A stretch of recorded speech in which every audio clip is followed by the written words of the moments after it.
Haruardo, Domodomo, meu querido e minha querida Kohai, sejam muito bem-vindos para mais um vídeo, onde hoje vamos falar sobre Sword Art Online Alicization War of Underworld aqui no canal, e seu episódio mais recente, episódio de número 20, total da saga Alicization, episódio de número 44, um episódio perfeição é a melhor definição, afinal, Yujo teve momentos fundamentais para que o Kirito vencesse, superasse seus limites e tivesse determinação. Eu diria que não tem como. Eu acho que esse episódio mostrou a importância do Yujo na saga Alicization.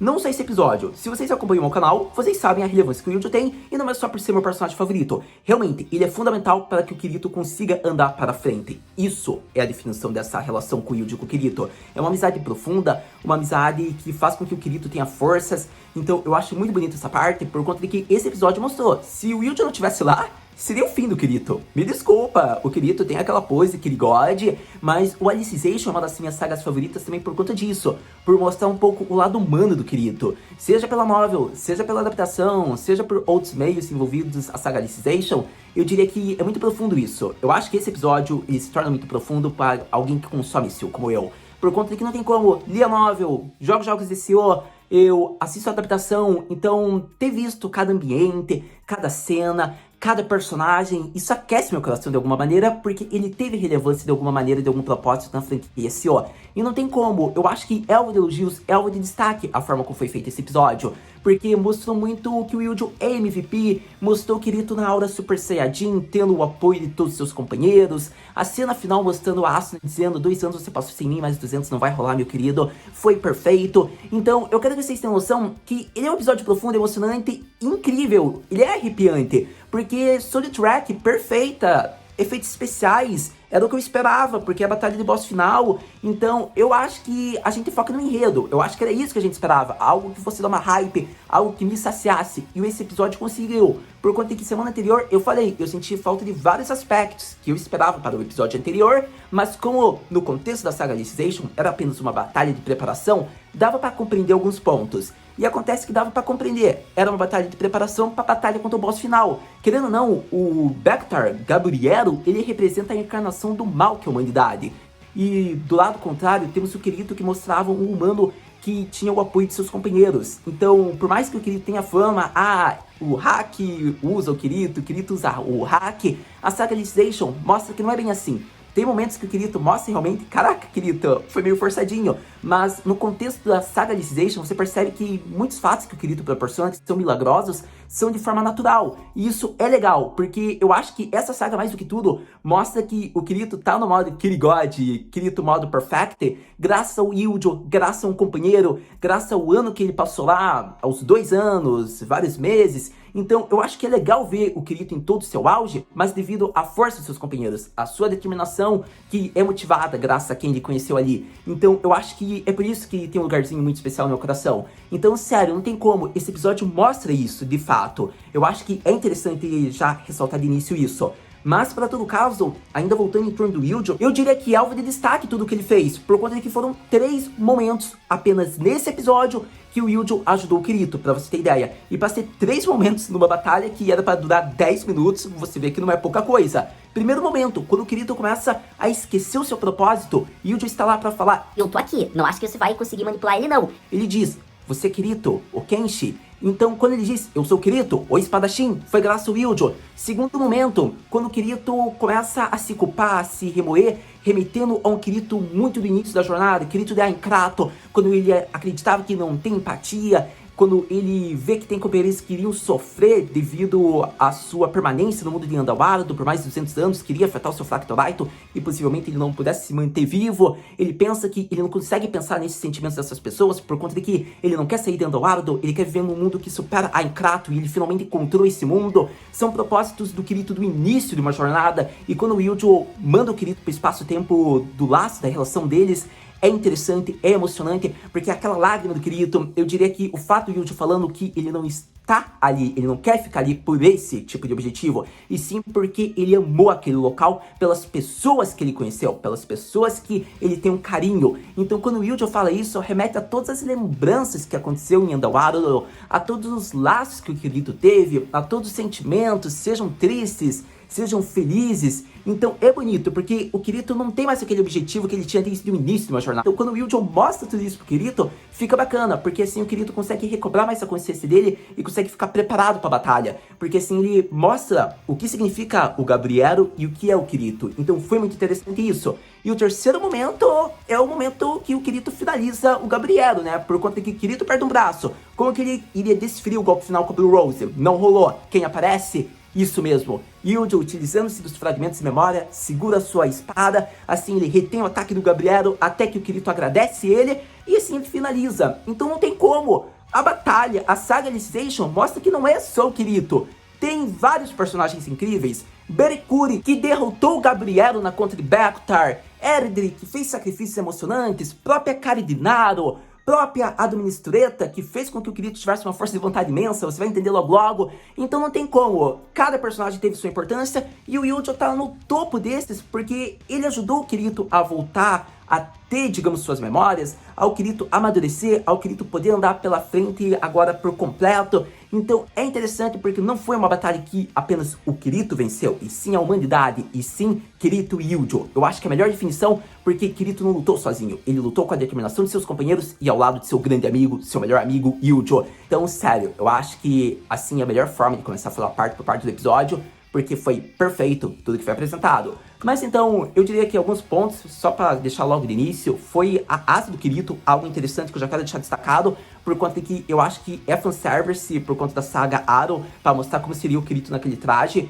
Um ponto que eu diria que poderiam ter melhorado é na vestimenta do Kirito, por conta de que você vai notar uma outra vestimenta do Kirito, agora no foco, digamos que, de Alicization, mas eu diria que a vestimenta do Kirito, que estava nessa batalha final, é interessante, porque faz a origem de Aincrato. Só que quando o Kirito tem o apoio de toda Underwater, não seria melhor eles terem feito uma vestimenta nova? Eu acharia que sim, porque tudo bem, ele tá com o olho dos deuses, tá na forma God, só que eu acho que o Kirito, ele poderia ter superado a saga Aincrato. A saga Alicization supera aquela saga. Então eu acho que você fazer mudanças, digamos que no visual do primeiro traje, seria bacana. Mantém a essência do traje, só que coloca alguns detalhes novos. Eu acho que seria uma originalidade bacana, eu acho que se o autor tivesse pensado nisso, seria também algo bacana. Eu acho que eles não precisavam se prender só naquele traje. Ele estava no mundo de Underwater, ele teve o apoio de cada companheiro, de cada pessoa daquele mundo, então faz uma recriação desse traje, só que com um visual novo. Eu acharia que teria ficado bacana, mas isso é apenas minha visão. Mas para todo caso, agora vamos falar parte por parte, por conta que Sword Art Online e seu episódio mais recente deveriam ficar conhecido como a vitória de Eugeo e Kirito. Começando a falar sobre o episódio, ele já começa com aquele ar de intensidade. O que eu quero dizer com isso? Ele ainda não tá, digamos que naquele clímax, mas ele já tem o clímax, ele já tem esse ar porque é o episódio da batalha do boss final e pelo ambiente criado.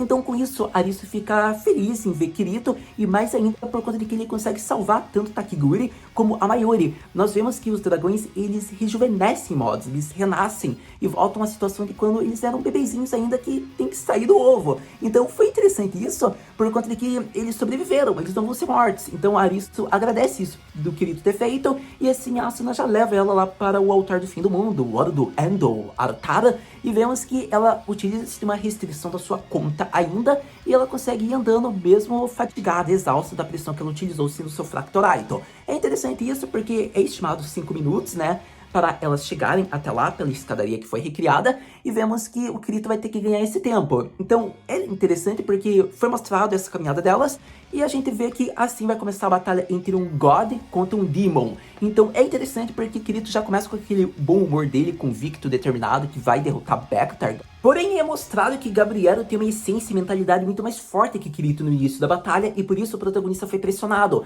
Afinal, Gabriero, ele se torna cada vez mais forte por conta de que ele pode presenciar, ele pode vivenciar e devorar uma memória nova, um sentimento novo, uma alma por inteiro. Então isso o deixa tentado a querer derrotar todos os oponentes para que ele atinja o seu objetivo.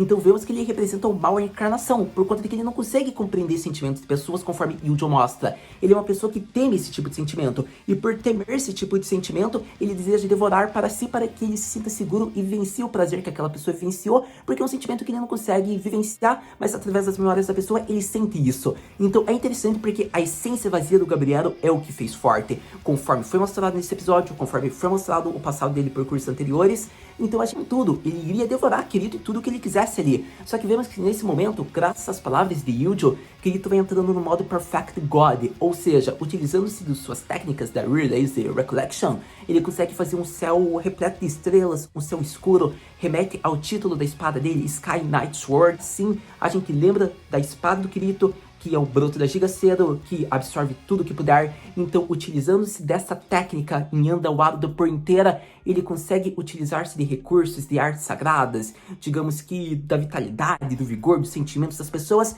e assim vai carregando tudo para sua espada. Ou seja, você já começa a perceber que faz sentido a técnica do Kirito e a forma como ele fica muito mais poderoso. Só que o mais interessante disso é que o Kirito fez essa técnica, só que conforme a vontade das pessoas.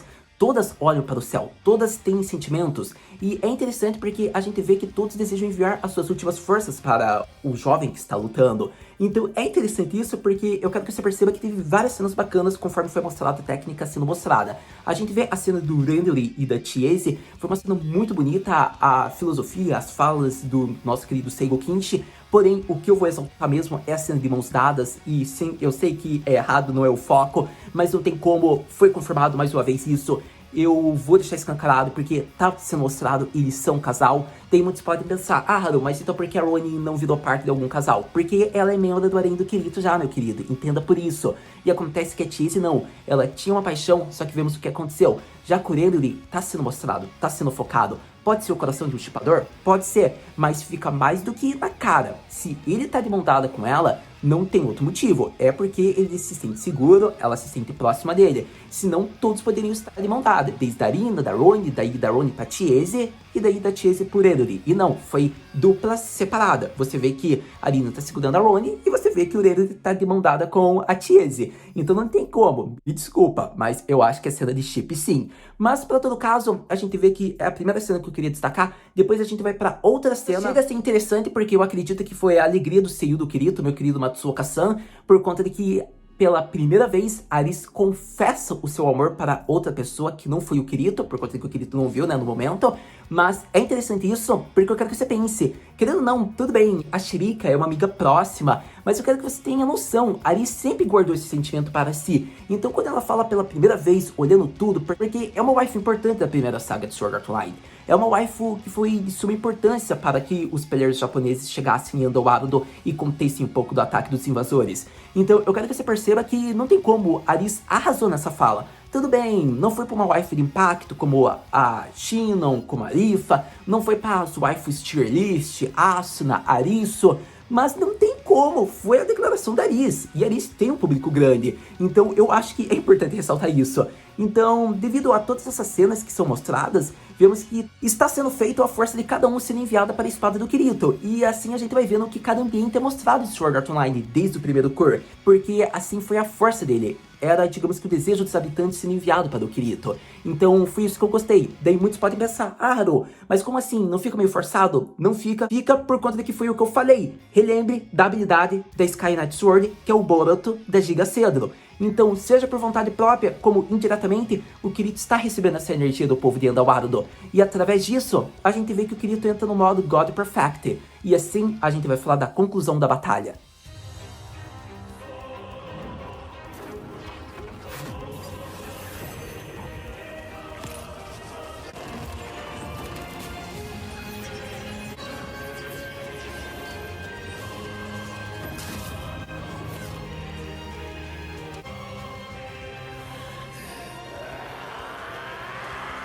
E finalmente chegamos no clímax da batalha, onde Kirigod Berserk vai rumo ao ataque para destruir Gabriel de uma vez por todas. É interessante que figuras familiares da saga Alicization desde o início estão diante de Kirito. Começamos com um casal bem especial, chamado, apelidado de nosso querido Mercúrio Fanati da Dark Territory. Personagens que foram sacrifícios logo no terceiro Cur, eram personagens que queriam deter a guerra, mas infelizmente não se pôde, mas ainda assim estão dando conselhos de como Kirito deve vencer. Vemos que eles são Shasta e Iripia, são personagens interessantes por conta de que a gente vê a fala deles. Esqueça seu instinto assassino. Não há como você vencer alguém que é uma alma vazia com essa encarnação assassina. Por conta disso, ataque, mas não com esse espírito.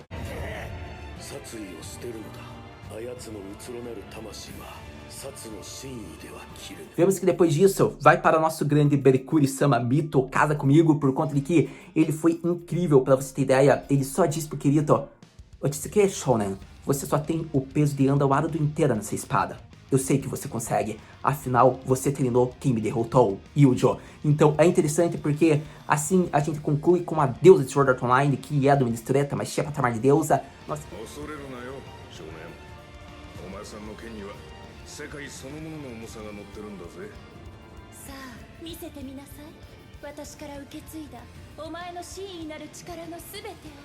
E é interessante porque a força de vontade herdada se deve ao fato da batalha que Kirito teve contra a Queen Era. Afinal, se nos recordarmos, ele já tinha uma grande determinação de querer proteger as pessoas do mundo de Andawaro, e devido a essa batalha a gente soube todas as consequências que foram geradas, mas ainda assim foi uma vontade herdada, foi uma força de vontade despertada naquele momento. Então é certo dizer que foi graças a Mistureta que Kirito teve essa força de vontade herdada. Então com isso, vamos dizer que para concluir com chave de ouro todos os sacrifícios necessários, teve uma pessoa que foi tão impactante quanto Yujo para Kirito. Essa pessoa é Karidinaro, por conta de que ela aparece sendo a imagem final dizendo: Kirito, confie nas pessoas que você ama, confie no coração das pessoas que te amam.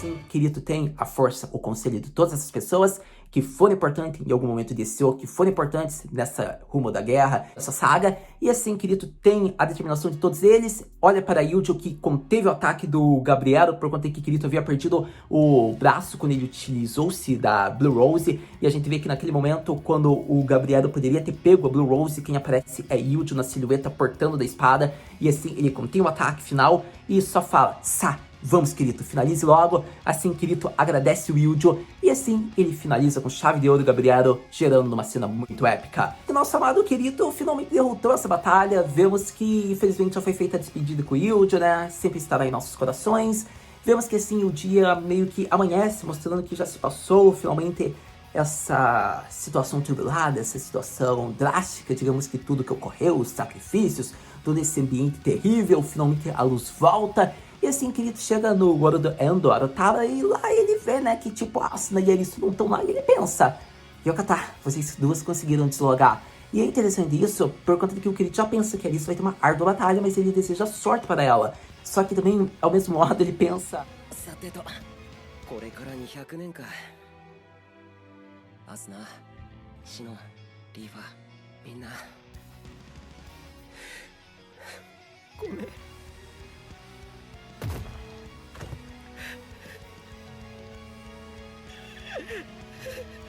Interessante essa cena, é muito bonitinha e fofa, porque o Kirito demonstra que ele vai ficar com uma consciência pesada, ele vai sentir um sofrimento enorme, por conta de que, querendo ou não, ele vai pensar que pode ser o fim dele, querendo ou não, são 200 anos, e o Kikuoka avisou que isso pode afetar o seu Fractoraito. Então, quando ele pensa que elas podem ficar com o coração partido por tudo ali que o Kirito fez, ele vai se sentir culpado. É interessante as lágrimas do Kirito. E esse ponto eu elogio por conta do quê? Se vocês se lembrarem, vídeo anterior, eu falei que eles cortaram a cena do Clan. Se vocês não lembram, vejam o vídeo anterior de Sword Art Online, que tem uma cena que foi cortada e eu achava importante. Então, aquele lado mostrava muito também do Kirito, do seu desenvolvimento, da sua personalidade. Era algo até surpresa vindo do Kirito, aquela cena.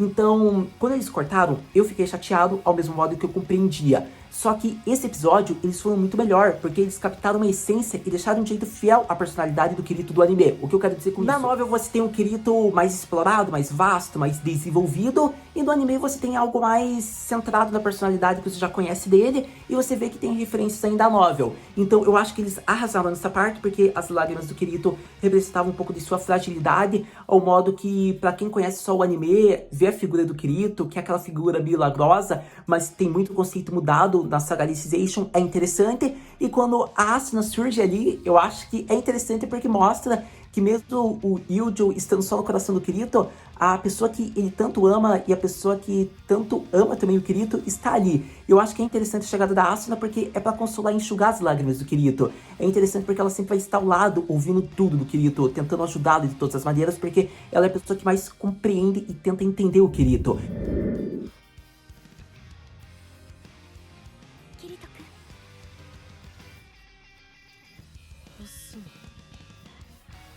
Então fica interessante porque 2 anos em Underwater é aceitável, 200 anos você tem que passar comigo. Então foi a melhor maneira de fechar o episódio com chave de ouro e de uma maneira que já gera uma hype para o próximo. Sem dúvidas, perfeição é a definição para o episódio mais recente de Sword Art Online, Alicization War of Underwater. Eu acho que destaquei os pontos relevantes que eu queria aqui conversar, por conta de que não tem como, eu quero que você preste atenção à forma como o Kirito foi abordado, desenvolvido, trabalhado, a fragilidade dele, a fraqueza dele, e depois ver a força e a vida, e o fato de Kirito ser Kirigod, mas graças ao apoio de quem lhe é importante, de todas as pessoas, é interessante, deve ser destacado. Eu acho que um ponto maior também foi a falta de imagem do Eridri. Eu acho que muitas pessoas talvez se peguem no pé e falem: ah, o Eridri deveria estar ali, Haru. Porque se eu não me engano, na ilustração dessa cena da batalha, eu acho que o Eridri está. Não posso confirmar porque eu não me recordo. Mas, para todo caso, é interessante porque se realmente for verdade, daí na adaptação não teve. Mas eu quero que você pense que cada personagem que estava ali, ele representou uma importância de certo modo, seja para o arco como para o Kirito. E o que eu quero dizer com isso? Shasta e Iripia, querendo ou não, tentaram enfrentar o Bactar. Eles eram personagens da Dark Territory, também almejavam a paz. É relevante que eles estejam ali para dar a mensagem para o Kirito. O aviso, um conselho. Berikuri teve momentos no primeiro Kur, conversa indireta, rápida com o Kirito. Um fato mais interessante: Berikuri testou a força, a determinação do Kirito e já havia previsto no terceiro Kur que Kirito seria de suma importância para o mundo de Underwater. Então o fragmento de memória dele está ali, eu acho que é aceitável.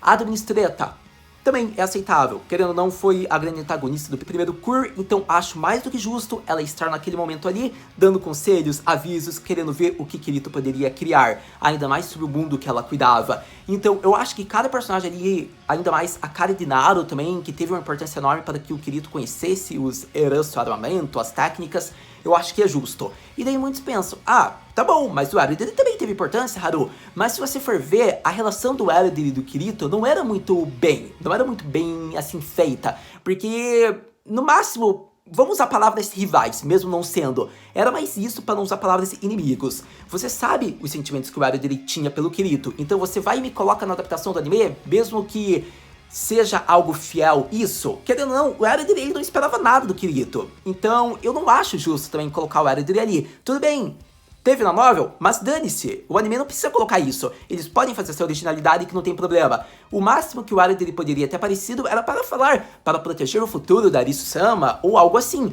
Só que daí ficaria centrado também na fala da Kari de Naru. Então, quando você presta atenção nisso, eu acho que não ficaria muito bacana realmente do Eridri aparecer, porque ele não teve nenhum contato com o Kirito. E daí muitos vão falar: mas a Shasta e a Iripia, eles não tiveram contato com o Kirito, mas tiveram sua relevância. E não estou dizendo que o Eridri não teve, ele teve, só que mais visado na guerra e para isso. Tudo bem, posso dizer, é compreensível, você pode reclamar que faltou a imagem dele, poderiam ter sido fiéis, ele poderia ter falado algo para o Kirito. Mas se você for visando o anime, não tinha uma relação tão estável, tão bacana do Eridri para o Kirito. Então, eu acho que não ficaria bacana. Mas tudo bem, o Eridri poderia ter aparecido. Mas com isso, acredito que eu devo enfatizar um fato muito interessante, que todas as memórias, a silhueta, as almas ali eram fragmentos de memórias, seja que o Kirito tinha ou fragmentos que haviam sido deixados para trás. Deve ser falado isso também.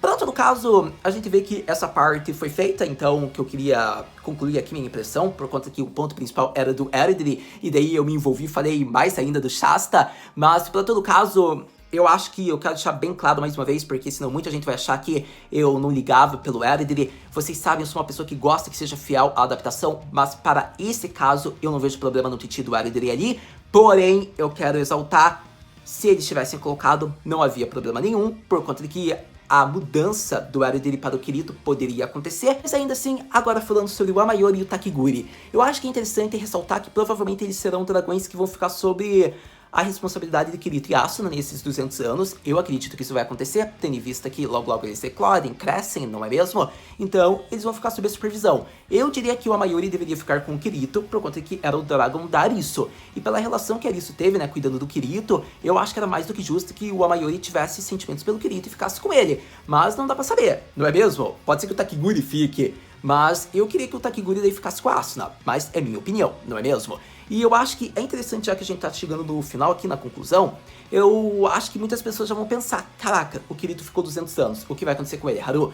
Eu quero que vocês tenham em mente, a gente vai falar sobre isso só no próximo episódio, quando for o foco, mas realmente, talvez tenha alguma consequência para o Fractoraito. 200 anos não é apenas uma mudança de uma semana ou de 2 semanas, pode ser que leve um mês ou 1 mês e meio para que o Kirito talvez consiga despertar. E com isso devemos destacar que pode ser que cause um dano no Fractoraito do Kirito, mas não ao ponto de fazer com que ele fique inconsciente no mundo de Underworld. Pode ser que tenha consequências no seu corpo físico, mas pelo que dá a impressão, pode ter consequências mais graves. Mas para não dar spoiler, eu vou decidir falar sobre isso quando ocorrer no episódio. O que eu posso falar ainda um pouquinho, eu acho que é interessante você já prestar atenção que a guerra acabou. E agora, tem que ter uma aliança. Só que para ter essa aliança, se você for perceber, cadê o lado da Lark Territory, o representante? Cadê o lado do Seigo Kinshi, o representante? Então, a figura do Kirito seria equivalente ao quê? Ele representaria qual lado? Ele seria o mediador? Não seria representante de nenhum lado, mas vai tentar ajudar ambas as partes? Então, eu acho que isso a gente vai ver só no próximo episódio, talvez, e daí a gente possa conversar. Mas, para todo caso, já que a gente já tá falando sobre alguns pontos que foram mostrados e que vão ser desenvolvidos no próximo, a gente fica naquela pergunta: Haru-senpai, o que podemos esperar para o próximo episódio de Sword Art Online Alicization War of Underworld? Para o próximo episódio de Sword Art Online Alicization War of Underworld, eu diria que devemos esperar algo que se chama romance. Afinal, Alicization eu acho que terá ainda 2 episódios a 3 episódios, eu não me recordo, mas eu acho que são 2 talvez, no mínimo. Então com isso, eu acho que no episódio eles devem focar numa relação do Kirito com a Asuna. Possivelmente essa parte talvez tenha um pouquinho de originalidade para ser diferente da novel, talvez mostrando o mundo inteiro de Underworld,